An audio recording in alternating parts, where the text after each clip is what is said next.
അബിയേട്ടാ, എനിക്കിപ്പോ ബിരിയാണി വേണം. ഈ രാവിലെ തന്നെയോ? ബിരിയാണിക്ക് അങ്ങനെ നേരം കാലൊക്കെ ഉണ്ടോ? ഈ രാവിലെ തന്നെ എവിടുന്നാ ബിരിയാണി കിട്ടുക? എനിക്ക് അബിയേട്ടൻ തന്നെ ഒരു ബിരിയാണി ഉണ്ടാക്കിത്താ.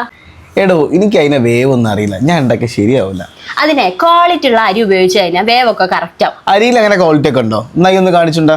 ഇതാ റോസ് ബ്രാൻഡിന്റെ കൈമ റൈസ്. ഇത് വെച്ചുണ്ടാക്കിയാലേ ക്വാളിറ്റിയിൽ ഒരു കോംപ്രമൈസും ഇല്ല. അപ്പൊ ഞാൻ കൈ നോക്കാം. ഏട്ടൻ എനിക്ക് ബിരിയാണി ഉണ്ടാക്കി തരാ പറഞ്ഞപ്പോ തന്നെ ഞാൻ ഹാപ്പി. അങ്ങനെ ഞങ്ങൾ രണ്ടാളും കൂടി ഒരു സൂപ്പർ ബിരിയാണി ഉണ്ടാക്കാൻ തുടങ്ങി. ഒരു ബിരിയാണി സെറ്റ് ആവണമെങ്കിൽ അതിന്റെ റൈസ് അടിപൊളിയായിരിക്കണം. പിന്നെ പരിപാടി ഇപ്പൊ സിമ്പിൾ ആയല്ലോ. നമ്മളെ റോസ് ബ്രാൻഡ് അവരുടെ കൺസ്യൂമർ ബാഗ് ഇറക്കിയോണ്ട് തന്നെ ഡ്യൂപ്ലിക്കേറ്റ് റോസിനോട് ബൈ ബൈ. 1 kg റോസ് ബ്രാൻഡിന്റെ ഈ ഒരു കൺസ്യൂമർ ബാഗ് എന്റെ സ്റ്റൈലോടെ മാറ്റി വെച്ചിട്ട് പാക്കറ്റിന്റെ മുകളിൽ ആ ഒരു ഇൻസ്ട്രക്ഷൻസ് വെച്ച് ഞാൻ ബിരിയാണി അങ്ങോട്ട് ഉണ്ടാക്കാൻ തുടങ്ങി. റൈസ് വേവിക്കാൻ വെച്ച് സെയിം ടൈം മസാല ഉണ്ടാക്കല്. അടുപ്പിൽ വെച്ചുണ്ടാകുമ്പോണ്ടല്ലോ അതിന് വേറെ തന്നെ ഒരു ടേസ്റ്റ് ആണ്. പിന്നെ ദമ്മ ചെയ്ത ബിരിയാണി എത്ര പേർക്ക് ഇഷ്ടം താഴൊന്നും കമന്റ് ചെയ്താൽ. മുക്കാ ഭാഗം വെന്തിട്ടുള്ള റൈസ് ആ ചിക്കന്റെ മുകൾക്കിട്ട് ഫ്രൈ ചെയ്തിട്ടുള്ള ഉള്ളി, അണ്ടിപ്പരിപ്പ്, മുന്തിരി, മല്ലിച്ചപ്പ്, ലാസ്റ്റ് കുറച്ച് നെയ്യും വെതറി ദമ്മയാണ്ട് വെക്കുക. അതൊക്കെ കഴിഞ്ഞ് ബിരിയാണി ആ ഇലയിലേക്ക് ഇടുമ്പോ എന്റെ മനസ്സിൽ വന്നൊരു സന്തോഷം ഉണ്ടല്ലോ, അത് വേറെ ലെവലാണ്. അപ്പോഴേ റോസ് ബ്രാൻഡിന്റെ ഈ ഒരു കൺസ്യൂമർ ബാഗ് എല്ലാ സൂപ്പർ മാർക്കറ്റ്സിലും അവൈലബിൾ ആണ്. അപ്പൊ ഇനി നമുക്ക് ഒറിജിനൽ റോസ് ബ്രാൻഡിന്റെ കൈമ ബിരിയാണി തന്നെ വീട്ടിലുണ്ടാക്കാം.